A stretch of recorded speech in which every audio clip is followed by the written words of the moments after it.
All right, so the next one is San Jacinto College, and this one has a bioswale along the street.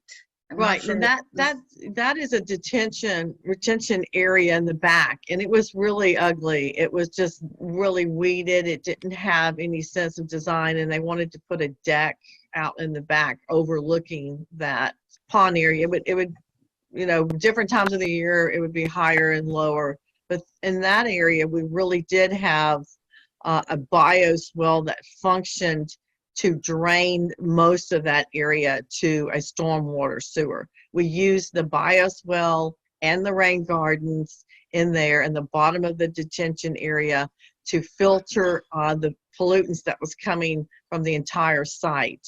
So, I don't know, I'm not looking at it to show you exactly, but as it goes down to the very bottom, there was actually a pipe, a filtering pipe that had, holes in it, that had the gravels and wrapped in the filter fabrics that was connecting the two culverts together, so on either side of that detention area.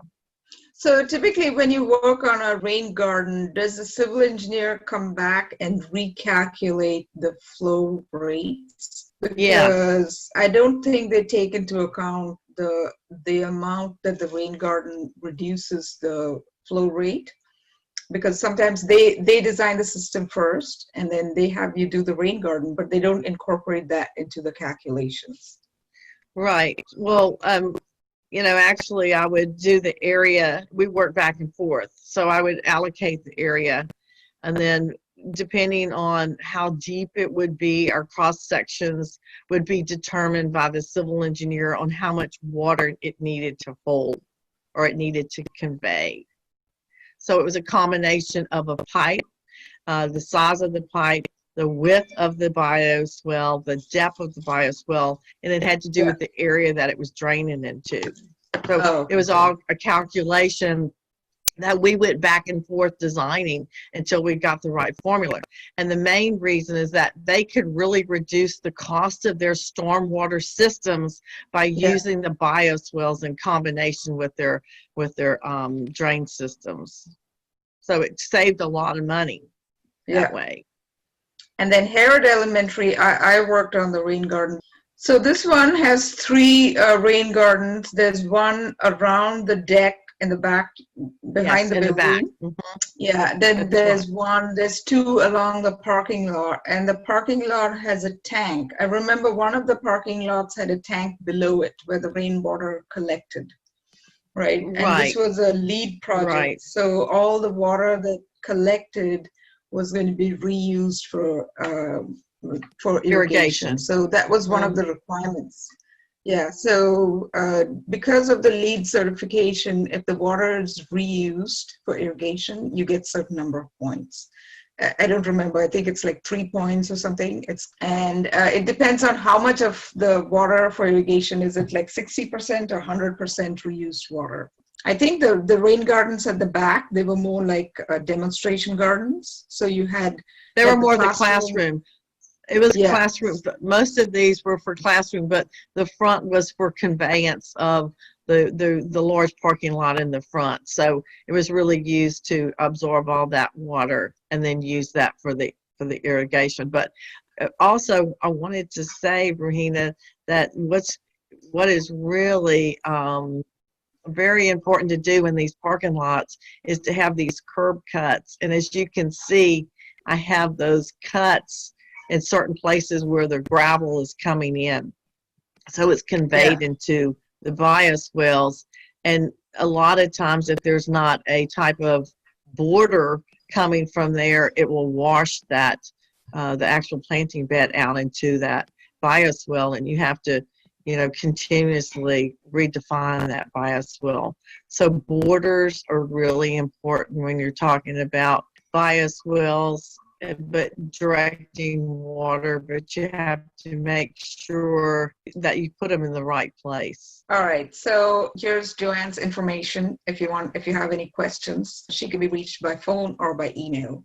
All right, so my first introduction to a large-scale commercial project was on Great America Park, where they said that the lake that surrounds the new ride, which is the project that I worked on, was a saltwater lake. So it had brackish water. And that was the first time that I was looking at what kind of native plants or what kind of plants would be suitable, first of all, and some of the ones that I used. So the entire the lake had to be planted. So what I used was mainly a combination of saltgrass, alkali heath, a few lilacs, and a lot of Douglas iris. So these plants were all salt tolerant, salt spray tolerant. And they were also used to protect the slopes because the slopes were pretty steep. It was like 1-to-1 slope around the lake. So they had to be erosion control plants as well. And then a few of the residential jobs, a lot of times the developer does not want to have a rain garden with lots of messy looking plants. So what I've done is work on a combination of a no-mow lawn in a depressed area. So you can see there's a percolation pit that the civil engineer designed, slightly depressed, but I don't use too many different types of plants. It's just, one type of normal grass. But I do try to incorporate pea gravel with a lot of permeable paving. So instead of having concrete patios, I just use pea gravel, which drains into the percolation pit. So also locating it acts like a bioswale, but it's a percolation pit. It has to be 10 feet away from the building. And also the soil has to be friable soil and loose, not compacted soil. So there has to be like an amendment to the soil. This is another project which the builder had just kind of filled up the side yard with highly compacted Mexican pebbles. So as part of my work, I removed all the pebbles and also added planting. So I added iris, rushes, and different types of grasses. So you can't see it here, but the iris is towards the open side of the yard. And then the owner wanted some trees, so I think I planted toyon right next to the fence. But if anybody is looking for information on rain gardens, there's a very interesting website. It tells you about the size of the rain garden. You have to give it the depth. So the depth of the rain garden is how depressed the rain garden is. So it could be 8 inches or it could be like 2 feet. We went over the first slide where it shows the depth of the garden. So if it depends on the slope. So it could be like 8 inches or it could be deeper than that, depending on how steep the slope is. Depending on the depth, you can store a lot more water. So it tells you that if you give this to the civil engineer, maybe they can use this. They need to be able to drain away so that their area drains don't need to be like 2 feet by 2 feet, and instead they can use like smaller stormwater drains. Let me see if I can share that website. So does anybody have any questions about rain gardens?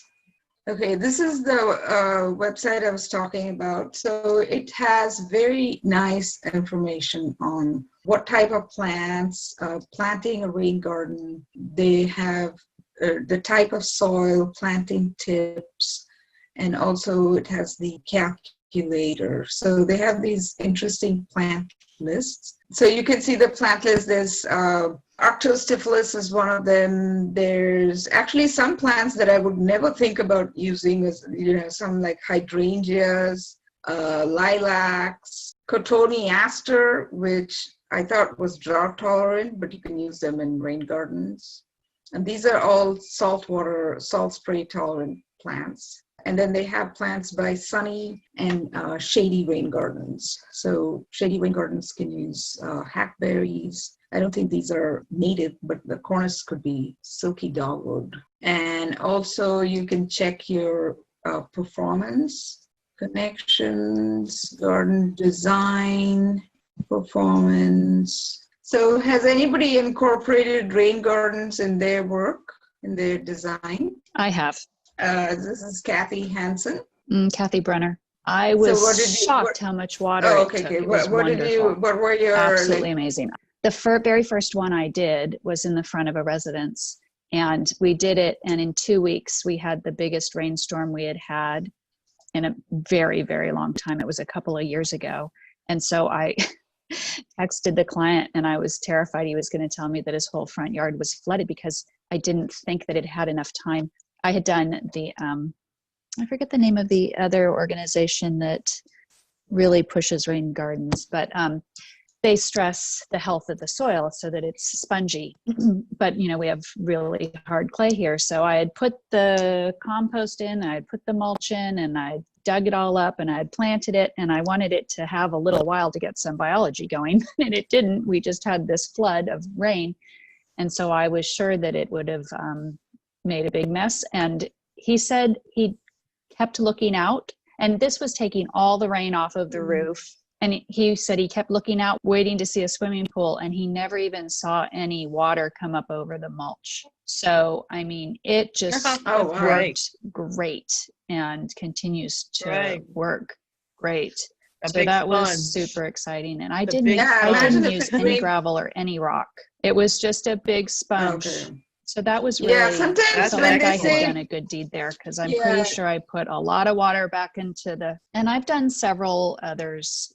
Mostly when people want the look of a dry creek bed, because we have no rain in the summer. So I think it's a little bit different, or, we have to irrigate. But I've done it probably half a dozen front yards where I take the gutter water into what looks like a dry creek bed in whatever gravel or rock looks good with the rest of the landscape, and then put whatever plants. I usually do bunch grasses at the bottom. I love chondropetalum and stuff like that. And then I'll put, the one tree that we can fit in our front yard on the edge, up on the swale to the side of this. And it makes it all look pretty cool. Mm-hmm. Maybe a couple boulders to sit on. And people really like it. It's low maintenance, but I have found that the one plant I used to use and I'm kind of avoiding now is the juncus, because it's not easy for people to maintain. Yeah, I find, like, after seeing it in commercial lots where it looks kind of run over, it looks either like there's too much maintenance or there's not enough maintenance. So and it gets bigger than you think it's going to get.